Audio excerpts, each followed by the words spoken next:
Halo, Assalamualaikum Suni Solihah kelas 4 yang luar biasa. Bagaimana kabarnya hari ini?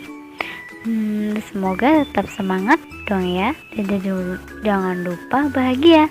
Oke, untuk pertemuan kali ini kita akan belajar bersama tentang tema 4, subtema 1, mengenai pelestarian sumber daya alam.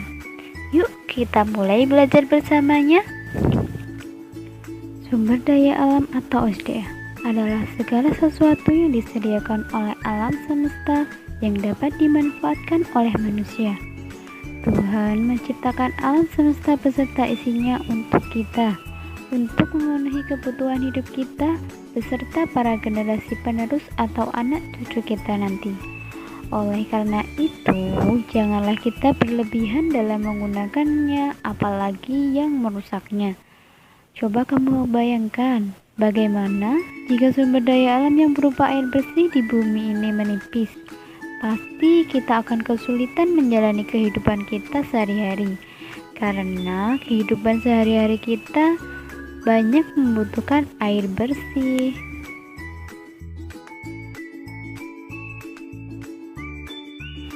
Kemudian, jenis sumber daya alam dibagi menjadi dua berdasarkan asalnya, yaitu sumber daya alam hayati. Sumber daya alam hayati berasal dari makhluk hidup, semua hewan dan tumbuhan di alam semesta. Selanjutnya, sumber daya alam non-hayati. Sumber daya alam non-hayati ini yang bukan berasal dari makhluk hidup, yaitu air, tanah, minyak bumi, batu bara, emas, timah, dan lain-lain.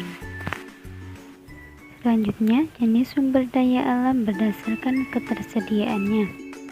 Yang pertama, sumber daya alam yang dapat diperbarui, contohnya tumbuhan, hewan, matahari, udara, tanah, dan air. Selanjutnya, sumber daya alam yang tidak dapat diperbarui terdiri dari bahan tambang yang dibagi menjadi dua. Yang pertama logam, ada besi, baja, emas, timah, perak, dan tembaga. Selanjutnya, bahan tambang yang kedua yaitu non-logam yang terdiri dari minyak bumi, batu bara, gas, pasir, belerang, dan marmer, dan masih banyak lagi. Mengapa menjaga keseimbangan alam dan kelestarian sumber daya alam itu penting? Setiap sumber daya alam yang kita gunakan harus dijaga kelestariannya. Jangan sampai kita berlebihan rakus dalam penggunaannya. Bahkan, janganlah kita merusaknya seperti menebang hutan, mengotori sungai dan laut, menggunakannya berlebihan, hingga beberapa hewan dan tumbuhan menjadi langka dan sebagainya, karena semua itu dapat menyebabkan ketidakseimbangan alam dan juga bencana.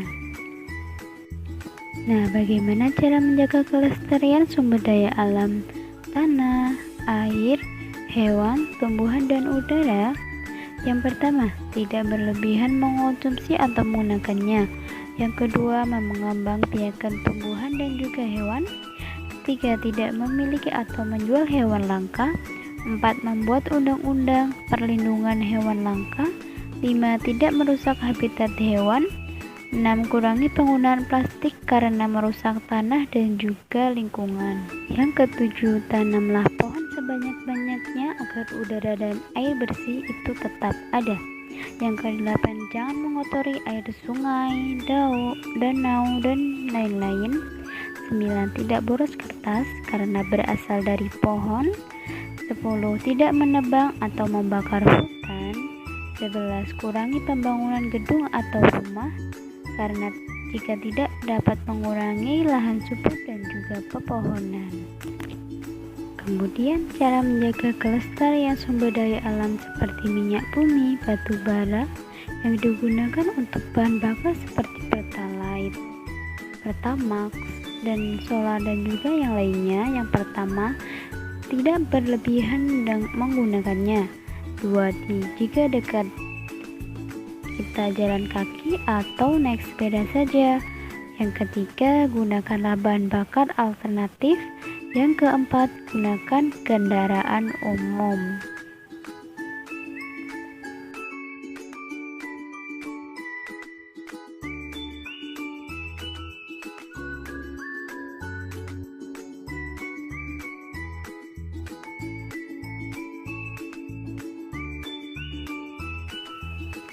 Tahukah kamu manfaat tanaman bakau?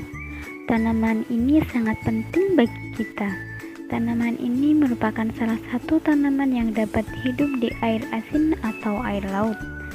Apa saja manfaat tanaman bakau? Yang pertama, melindungi pantai dari erosi dan abrasi agar tidak terkikis oleh terpaan ombak.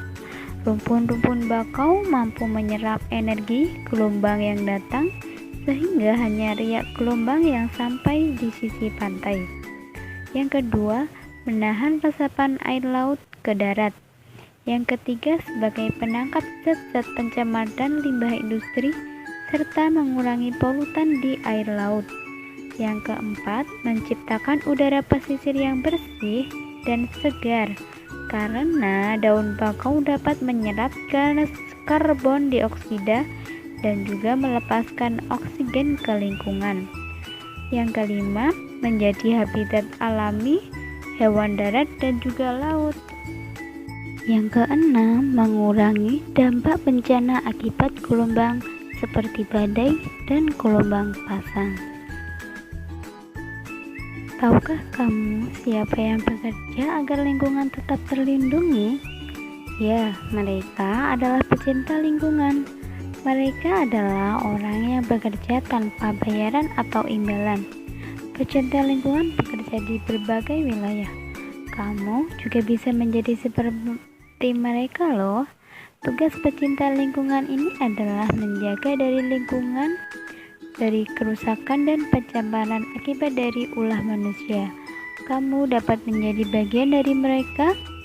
Jika kalau kamu ingin menjadi seorang pecinta lingkungan, kamu tidak hanya memerlukan keinginan yang kuat untuk menjaga lingkungan, namun juga keterampilan dan pengetahuan tentang macam-macam tumbuhan di wilayah yang berbeda-beda.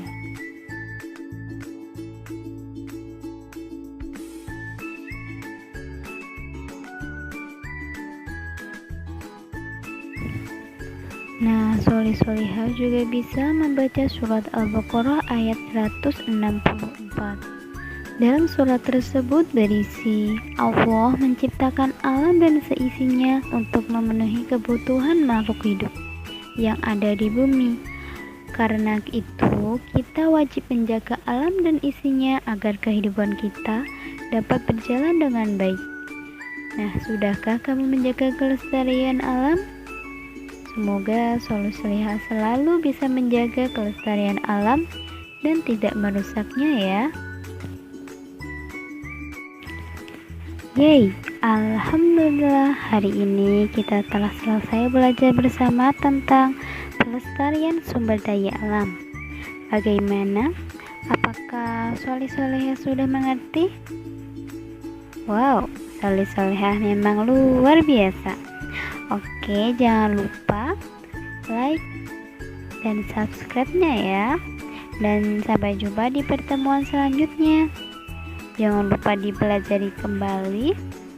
Lalu untuk tugas hari ini jangan lupa dikerjakan yang ada di lembar kerja ya. Tetap semangat solih-solihah. Sekian. Wassalamualaikum warahmatullahi wabarakatuh.